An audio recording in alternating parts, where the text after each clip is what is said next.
સુરતના માંડવીમાં હજુ તો 21 કરોડની પાણીની ટાંકી પત્તાના મહેલની જેમ ધરાશાયી થઈ હતી.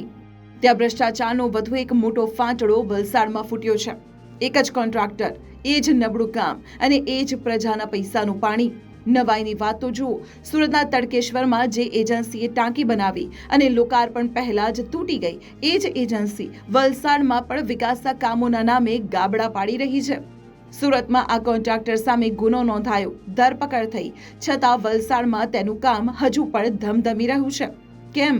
સવાલ એ થાય છે કે જ્યારે એક જિલ્લામાં આ એજન્સી ગુનેગાર છે તો બીજા જિલ્લામાં તેને રેડ કાર્પેટ કેમ આપવામાં આવે છે?